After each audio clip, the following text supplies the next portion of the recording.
Hello, good morning. तुमचं सगळ्यांचं पुन्हा एकदा माझ्या एका नवीन ब्लॉगमध्ये स्वागत करते. तो व्हिडिओ टाकायला खूप जास्त लेट झाला आहे. कारण संक्रांत होऊन किती दिवस झाले आणि मी आता व्हिडिओ टाकते. तर असतं थोडंसं आम्ही गेलो पण होतो मध्ये सोलापूरला. त्यामुळे तुम्हाला आता ह्याच्या अगोदरचा व्हिडिओ बघून समजलंच असेल. त्यामुळे तिकडून आलो. नंतर मग थोडंसं असतंच काही ना काहीतरी. त्यामुळे व्हिडिओला खूप जास्त लेट झाला. तर चला मग हा व्हिडिओ आहे तर संक्रांती दिवशीचा आहे. तर सकाळी पोळ्या वगैरे करून घेतल्या, सगळं आवरून घेतलं आणि नंतर पोळ्या वगैरे झाल्या की नंतर मीच तयार झाले, साडी वगैरे घातली आणि आता वाण आहेत तर ते भरून घेत होते मी. आणि संचितला म्हणलं, "संचित काढ ना व्हिडिओ माझा." तर संचित आमचा इतका भावुक होतोय ना विचारूच नका. काढ म्हणलं की काढणार नाही, नको म्हणलं की करणार कामं असं असतं त्याचं. त्यामुळे मला म्हणत होता, "नाही मी थोडाच वेळ काढणार, असंच काढणार, तसंच काढणार." त्यामुळे बघू शकता मी करते काय, दाखवतोय काय, तुम्हाला तर दिसत पण नसेल. चला बघा आता पूजा कशी केली मी.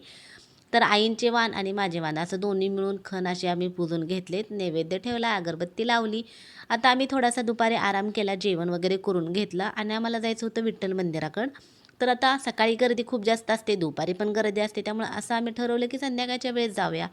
पण झालं काय संध्याकाळी पण इतकी गर्दी होते ना बास. त्यामुळं आपण काय म्हणतो असं डायरेक्ट दर्शन घ्यायचं तर त्याला तर खूप म्हणजे खूप गर्दी होती आणि मुखदर्शनाला पण गर्दी होती. आता आम्ही काय म्हणलं आम्ही इथलंच आहे पंढरपूरमधलं, कधी पण जाऊन दर्शन घेऊ शकतोय.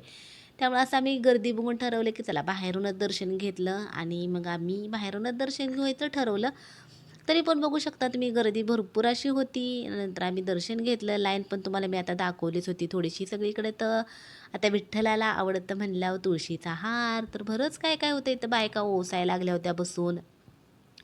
आणि हा ना पंढरपूरमध्ये ना म्हणजे असं पूर्ण म्हणजे असं प्रॉपर पंढरपूरमधले कोण येत नाहीत. असं बाहेरच्या गावावरून असं रिक्षा करून, गाड्या करून असं येतात विठ्ठलाला.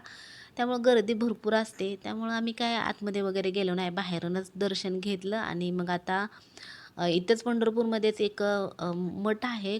आता गजानन महाराजांचा मठ आहे, तर त्या मठामध्ये पण जायचं आमचं चालू होतं. मग आता पहिलं म्हणलं चला आता इथं दर्शन घेऊया आणि गजरे पण भरपूर असे विकायला होते. त्यामुळे सगळ्या बायकांच्या केसामध्ये तुम्हाला गजरा पण दिसत असेल. अशी किंचितच एखादी दुसरी दिसेल, तिने गजरा लावला नाही. नाहीतर बाकी सगळ्या हे बघा इथं बघू शकता लाईन तुम्ही. हे मुखदर्शनाची लाईन होते. मुक नाही डायरेक्ट दर्शनाची लाईन होती. किती मोठीच्या मोठी लाईन आहे आणि कधी दर्शन घ्यायचं खूप म्हणजे खूप वेळ गेला असता. त्यामुळे आम्ही काही लाईननी दर्शन घेतलं नाही. आम्ही बाहेरूनच पडलो. आम्ही काय इथलं आहे, कधी पण येऊ शकतो, दर्शन घेऊ शकतो आणि इथं आहे लाडू. लाडू म्हणजे प्रसाद. तर इथं प्रसाद घेतला आम्ही आणि छान असतो प्रसाद. 10 का 15 रुपयाला एक लाडू मिळतो.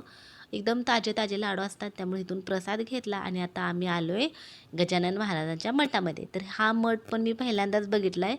खूप म्हणजे खूप भारी होता आणि मी कधी आले नाही, तर मला माहिती पण नव्हतं आहे मठ आणि संजयच्या पप्पांनी पण कधी आणलं नाही. मी ह्या मठामध्ये आलेल्या त्यांना फोन करून म्हणले, की "इतका छान मठ आहे आणि तुम्ही मला कसं काय आणलं नाही?" तर ते पण म्हणते, "मी विसरून गेलो तुला आणायचं. माझ्या पण लक्षात नाही एवढं." त्यामुळे मठ छान आहे, मला आवडला. आता मी इथून पुढे संचितला कधीतरी अधूनमधून घेऊन जाणार आहे आणि ह्या मठामध्ये आम्ही इतका वेळ बसलो ना, दर्शन वगैरे घेतलं आणि भरपूर म्हणजे संचित सगळा खेळत वगैरे बसला होता. संध्याकाळी एक 6:15 का 6:30ला आरती असते. मग आरती वगैरे झाली का मग निवांत बसतात सगळे आणि जे कोण बाहेर गावावरून आले असेल ना, त्यांना रूम वगैरे पाहिजे असेल तर इथं रूम पण मिळते. अगदी कमी पैशात रूम असते, जेवण वगैरे असतं. पंढरपूरमधल्यांना नाही, पण बाहेरून जे कोण येतं त्यांच्यासाठी चांगली सोय आहे.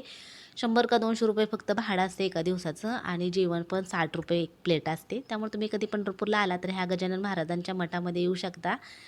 तर मस्त असा मठ आहे. आम्ही दर्शन वगैरे घेऊन आलो आणि छान असा टाईमपास केला. बराच वेळ गेला आणि संध्याकाळपर्यंत आम्ही बसलो होतो. जवळपास एक 7:30 वाजेपर्यंत होतो. अंधार झाल्यानंतर जाता आम्ही बाहेरूनच जेवण वगैरे करून गेलो होतो. तर मस्त असं छान असं आम्ही मकर संक्रांतीचा दिवस असा विठ्ठल मंदिराकडे गेलो, इथं आलो, दर्शन वगैरे घेतलं आणि छान असा टाईम आम्ही घालवला. आणि छान मंदिर आहे. तुम्हाला हे मंदिर कसं वाटलं नक्की सांगा. आता विठ्ठल मंदिराचं तिथलं मी तुम्हाला एवढं दाखवू शकले नाही, कारण गर्दी होती आणि गर्दीत दाखवता वगैरे पण आलं नाही. पण हे मंदिर खूप म्हणजे खूप भारी आहे.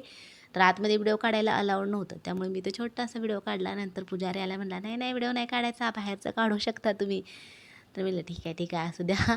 तर असं असतं मंदिरामध्ये जास्त करून व्हिडिओ वगैरे काढू देत नाही. चला व्हिडिओ कसा वाटला नक्की सांगा आणि बाय.